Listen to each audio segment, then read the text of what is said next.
श्री हरि। एक बार बोलो सियावर रामचंद्र की जय, रामायण मैया की जय। मंगल भवने अमंगल हारी, द्रवहु सुदशरथ अजिर बिहारी। कवन सुकाज कठिन जग माही, जो नहीं होते ताते तुम पाही। जेहि दिसि बैठे नारद फूली, सो दिसि तेहि न विलोकी भूली। पुनि पुनि मुनि उकसहि अकुलाही, देखि दसाहर गण मुस्काई। धरि नृप तनु तह गयउ कृपाला, कुंवरि हरषि मलेउ जयमाला। दुलहिन ले गेला निवासा, नृप समाज सब भयउ निरासा। मुनि अति विकल मोह मति ठानी, नाठी मनि गिरि गई छूटी जनु गाठी। तब हरि गण बोले मुस्काई, निज मुख मुकुर बिलोकहि जाई।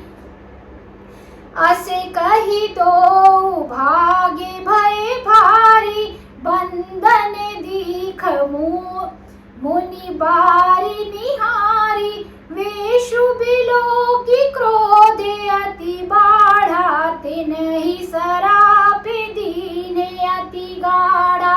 होहु निशाचर जाई तुम रामा, कपटी पापी दो सिया रामा। हसेहु हमहि सोलेहु फल रामा, बहुरी हसेहु मुनि को सिया रामा। पुनि जल दीख रूप निज पावा, तदपि हृदय संतोष न आवा। फरकते अधर कोपे मन माही, सपदि चले कमलापति पाही। देअउ श्राप कि मरिहउ जाई, जगते मोरी उपहास कराई।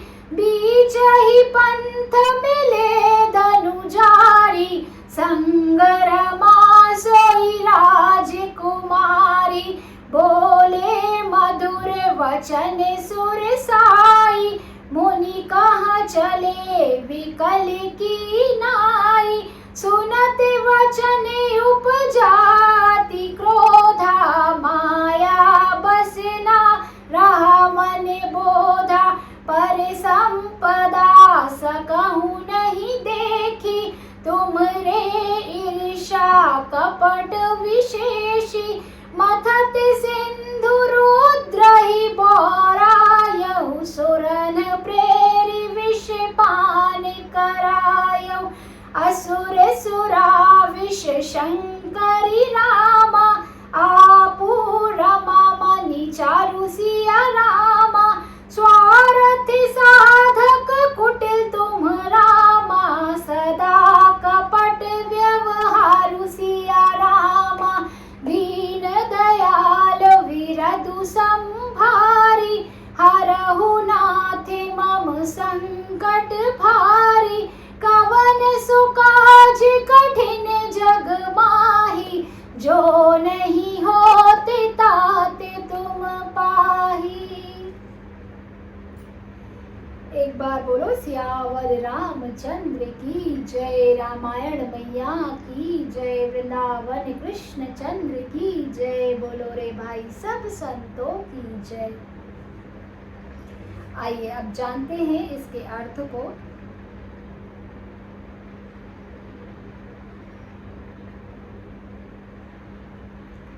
जिस ओर नारद जी रूप के गर्व में फूले बैठे थे, उस ओर उसने भूल कर भी नहीं ताका।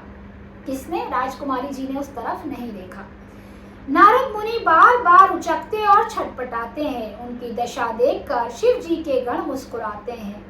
कृपालु भगवान जी राजा का शरीर धारण कर वहां जा पहुंचे। राजकुमारी ने हर्षित होकर उनके गले में जयमाला डाल दी।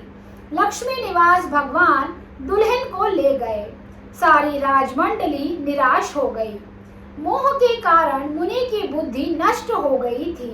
इससे वे राजकुमारी को गई देख बहुत ही विकल हो गए, मानो गाढ़ से छूटकर मणि गिर गई हो। तब शिवजी के गणों ने मुस्कुराकर कहा, जाकर दर्पण में अपना मुंह तो देखिए। ऐसा कहकर वे दोनों बहुत भयभीत होकर भागे। मुनि ने जल में झांककर अपना मुंह देखा। अपना रूप देखकर उनका क्रोध बहुत बढ़ गया। उन्होंने शिवजी के उन गणों को अत्यंत कठोर श्राप दिया, तुम दोनों कपटी और पापी, जाकर राक्षस हो जाओ। तुमने हमारी हंसी की है, उसका फल चखो। अब फिर किसी मुनि की हंसी करना। मुनि ने फिर जल में देखा तो उन्हें अपना असली रूप प्राप्त हो गया। तब भी उन्हें संतोष नहीं हुआ। उनके होठ फड़क रहे थे, मन में क्रोध भरा हुआ था। तुरंत ही वे भगवान कमलापति के पास चले। मन में सोचते जाते थे, जाकर या तो श्राप दूंगा या प्राण दे दूंगा। उन्होंने जगत में मेरी हंसी कराई। दैत्यों के शत्रु भगवान हरि उन्हें बीच रास्ते में ही मिल गए। साथ में लक्ष्मी जी और वही राजकुमारी थी। लक्ष्मी जी वही राजकुमारी थी। देवताओं के स्वामी भगवान ने मीठी वाणी में कहा, हे मुनि, व्याकुल की तरह कहाँ चले। ये शब्द सुनते ही नारद को बड़ा क्रोध आया। माया के वशीभूत होने के कारण मन में चेतना नहीं रही। मुनि ने कहा, तुम दूसरों की संपदा नहीं देख सकते, तुम्हारे ईर्ष्या और कपट बहुत है। तुम दूसरों की संपदा नहीं देख सकते, तुम्हें ईर्ष्या और कपट बहुत है। समुद्र मथते समय तुमने शिव जी को बावला बना दिया और देवताओं को प्रेरित करके उन्हें विषपान कराया। ये कौन बोल रहा है? ये देवर्षि नारद बोल रहे हैं श्री हरि को कि तुम दूसरों की संपदा नहीं देख सकते, तुम्हारे अंदर ईर्ष्या और कपट बहुत है। समुद्र मथते समय तुमने शिवजी को बावला बना दिया और देवताओं को प्रेरित करके उन्हें विषपान कराया। असुरों को मदिरा और शिव जी को विष देकर तुमने स्वयं लक्ष्मी और सुंदर कौस्तुभ मणि ले ली। तुम बड़े धोखेबाज और मतलबी हो, सदा कपट का व्यवहार करते हो। एक बार बोलो सियावर रामचंद्र की जय, रामायण मैया की जय, पवन पुत्र हनुमान की जय, वृंदावन कृष्ण चंद्र की जय। बोलो रे भाई सब संतों की जय। नमः पार्वती पते हर हर महादेव। नारद मुनि को पता चल गया है कि उनका रूप क्या है और इसलिए वो बहुत ही क्रोध में आग बबूला है, बहुत ही ज़्यादा क्रोधित हैं और उनके मन में जो भी क्रोध की अग्नि धधक रही है, उससे उनकी वाणी से जो भी कटु शब्द श्री हरि के लिए निकल रहे हैं वही बताया गया है। बने रहिए इस कथा में और श्री हरि का, प्रभु श्री राम का आशीष प्राप्त करिए। आप सब का दिन मंगलमय हो।